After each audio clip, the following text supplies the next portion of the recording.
నమస్కారం మిత్రులారా, మార్కెటింగ్ గురించి మా 4 వీడియో సిరీస్లలో ఇది రెండవది. ఈ వీడియోలో మేము మీ మిల్లెట్ పాస్తా ధర గురించి మాట్లాడుతాము.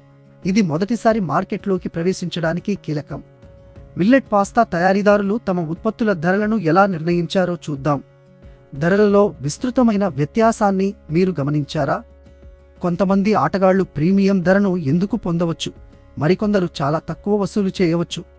ఈ వీడియో ముగిసే సమయానికి ఈ ఆటగాళ్ల ధర ఎందుకు భిన్నంగా ఉంటుందో మరియు మీరు మీ ఉత్పత్తికి ఎలా ధర నిర్ణయించాలో మీకు అర్థం అవుతుంది. సాధారణంగా ఉపయోగించే మొదటి 2 ధరల వ్యూహాలు ధరతో పాటు ధర మరియు విలువ ఆధారిత ధర. మొదటిది కాస్ట్ ప్లస్ ప్రైసింగ్. లాభాల మార్జిన్ను నిర్ధారించడానికి వస్తువుల ధరకు మార్కప్ను జోడించడం ఇందులో ఉంటుంది. ధరపై పోటీ పడుతున్నప్పుడు ఈ పద్ధతిని ఉపయోగించండి. మంచి నాణ్యత, ఆకృతి, శుభ్రపరచడం, ఫినిషింగ్, ప్యాకేజింగ్ వంటి ఇతర అంశాలను మీ పోటీదారుల మాదిరిగానే ఉంచుతూ ధర అత్యంత ముఖ్యమైన అంశం అయిన ధర సున్నితమైన సామూహిక మార్కెట్కు విక్రయించడానికి ఇది అనువైనది.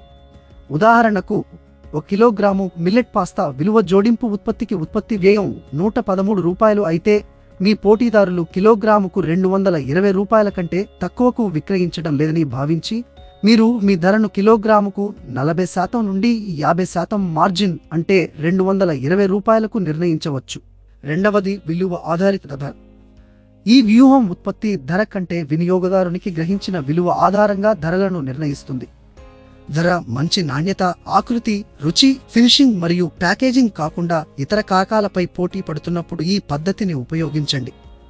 ధర కంటే నాణ్యత మరియు ప్యాకేజింగ్ ముఖ్యమైన మధ్య నుండి అధిక ఆదాయ మార్కెట్లకు ఇది అనువైనది. ఉదాహరణకు, 1 కిలోగ్రాము మిల్లెట్ పాస్తా విలువ జోడింపు ఉత్పత్తికి ఉత్పత్తి వ్యయం ₹220 అయినప్పటికీ మంచి నాణ్యత, ఆకృతి, రుచి, ఫినిషింగ్ మరియు ప్యాకేజింగ్ వంటి ఉన్నతమైన నాణ్యత కోసం ప్రీమియం వసూలు చేయడానికి మీరు మీ ధరను కిలోగ్రాముకు ₹70 నుండి ₹80 వరకు నిర్ణయించవచ్చు. ఇవి కాకుండా మీరు ఇతర వ్యూహాలను కూడా పరిగణించవచ్చు. ప్రారంభంలో వినియోగదారులను ఆకర్షించడానికి మరియు మార్కెట్ వాటాను పొందడానికి తక్కువ ధరలను నిర్ణయించడం, తరువాత క్రమంగా ధరను పెంచడం.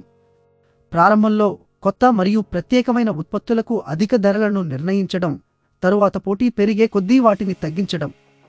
ఒక ఉత్పత్తిని చౌకగా కనిపించేలా చేయడానికి ₹100కు బదులుగా ₹99కు సెట్ చేయడం వంటి మానసిక ధరలను ఉపయోగించడం.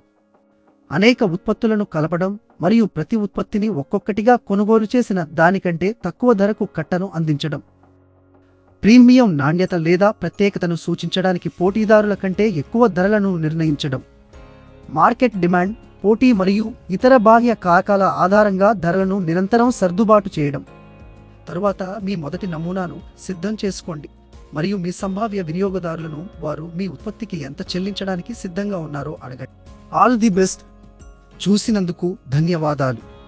మరిన్ని వీడియోల కోసం వ్యాపార్ కోచ్ ఛానల్కు సబ్స్క్రైబ్ చేయండి.